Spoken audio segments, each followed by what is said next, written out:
श्रीविष्णुशतनामस्तोत्रम्।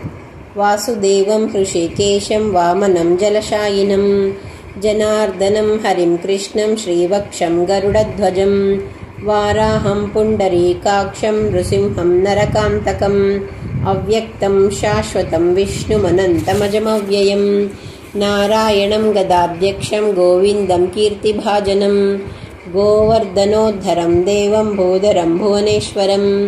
वेत्तारं यज्ञपुरुषं यज्ञेशं यज्ञवाहनं चक्रपाणिं गदापाणिं शङ्खपाणिं नरोत्तमं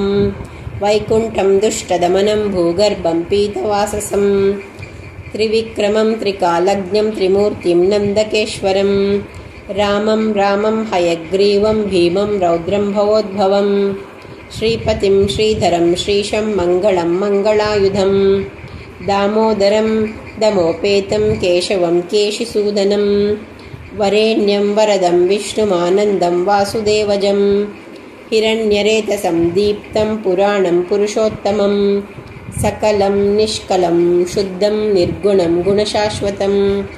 हिरण्यतनुसङ्काशं सूर्यायुतसमप्रभं मेघश्यामं चतुर्बाहुं कुशलं कमलेक्षणं ज्योतिरूपमरूपं च स्वरूपं रूपसंस्थितं सर्वज्ञं सर्वरूपस्थं सर्वेशं सर्वतोमुखं ज्ञानं कूटस्थमचलं ज्ञानदं परमं प्रभुं योगीशं योगनिष्णातं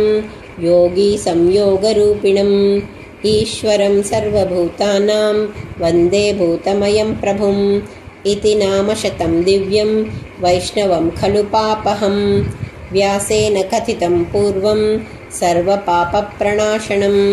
यः पठेत् प्रातरुत्थाय स भवेत् वैष्णवो नरः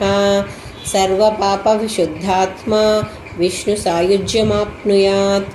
चान्द्रायणसहस्राणि कन्यादानशतानि च गवां लक्षसहस्राणि मुक्तिभागी भवेन्नरः अश्वमेधायुतं पुण्यं फलं प्राप्नोति मानवः इति श्रीविष्णुपुराणे श्रीविष्णुशतनामस्तोत्रम्।